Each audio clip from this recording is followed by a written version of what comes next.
We go now on to a very important subject is the postponement of the NEET and NET and other similar exams. Dr. Swamy, you have raised this issue with the Prime Minister and with the Education Minister. The entire student community for the last few days looks towards you for their support.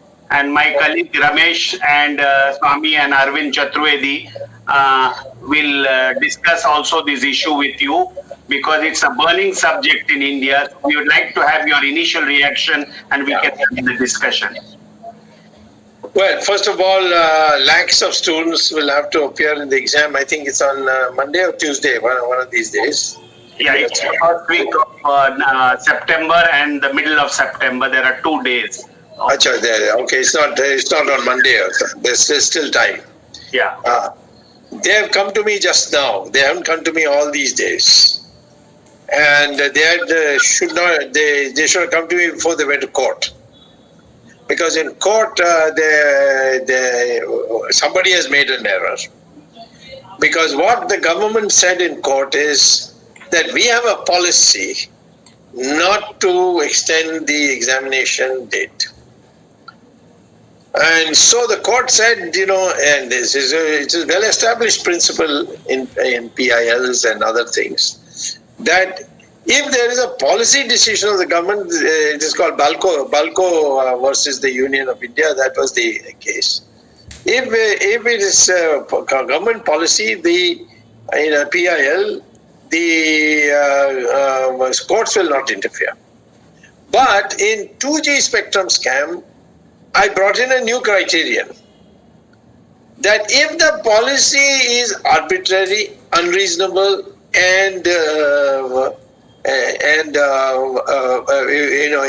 malified, then the court can interfere. I originally used it in the Ram Setu matter, where it was being said, it's a policy, it's economic policy, blah, blah.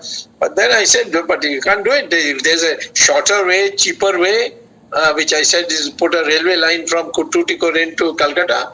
It's much cheaper than put it through the sea by digging a canal on the bed of the ocean. So you can always do that. And somehow that has not been moved by their lawyers. And so the court simply said, this is a policy matter, we will not interfere. They didn't say that these students didn't have any justified legitimate arguments. So the court has court works according to rules, and they have to. So that it doesn't be chaotic. And so they lost it. I wish they had come before they had gone to court, because I would have got them a victory in the court itself. But anyway, every person in law thinks that he can do better than other lawyers. There's no disparagement of anybody I'm making. I'm just saying that this point should have been argued and the court would have been sympathetic. Now, they've come to me now. So I first spoke to the minister. And Nishank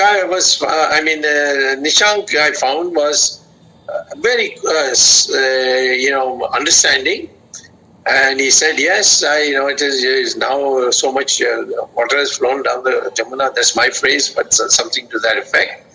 And now I don't know, there's the Prime Minister who can decide. So I wrote a letter to the Prime Minister saying that what is the exam? I'm a professor, and I know exams are very sacred.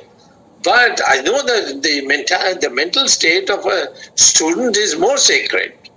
And you can't make them under this tension. Will I get it? Now, in Bombay, for example, there's no suburban train, so they have to go by taxi. Now, taxis are in short supply. That means when lakhs of people or thousands of people in Bombay start hiring taxis, there will be no taxis available. And taxis also take advantage and ask for exorbitant fares. Now, why all this? And for what? In Ayush exam, there's a ministry called Ayush Ministry. They have postponed it. And the admissions of colleges is also only in end of December. and Prathama in some cases in January. So why can't we postpone this after the rainy season? Because in Guwahati, in Assam, in Bihar, in several states, there are flood conditions. How are people going to come? How are the exam centers going to be secure? So all these taken after Diwali, it should be held. And if they decide to hold it under these conditions, students this is a make or break exam for them. So some of them will commit suicide. Already I'm told 20, is that right, Jagdish? 20 people have known to have committed suicide already. Yes, we have got reports from different parts from the student community. Right.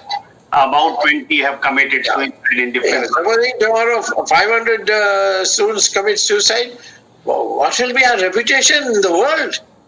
We are already, when we are doing good work, we are being, criticized abroad, like in CAA and in Article 370. But here, when young boys start committing suicide, because for them now it will look very bleak, that they will either lose a year or they will not be able to get into college of their choice. So all these things to put together, I would urge the government, please don't, it's not a party matter anymore. I mean, our party will suffer tremendously if we don't postpone the election after Diwali. But I'm not looking at it from the point of view of party. I'm saying that this will be a blot on India, on India. That we are so insensitive that we must have an examination when the admissions are themselves not before December. So therefore, I would urge everybody, whoever has access to the Prime Minister, please inform him that this should be adjourned. Should be postponed. I don't think that the Minister of Education will have any difficulty in accepting that, and this will be something that will give the students now a relaxed way to study also, because they probably on all this tension they have not been able to study, and the parents are also affected now, because if the children's life is in danger, his career is in danger, the parents are the first ones to feel it, because they have put in all their money to see that they get an education. So I would urge the government of India, don't put us all to shame. Don't take that risk. Postpone it to December, and then thereafter we'll see. Because there will be no rainy season, nothing. All the festivals will be over. Everything will be over. We'll have a clear picture ahead, and that would be the best way to do it.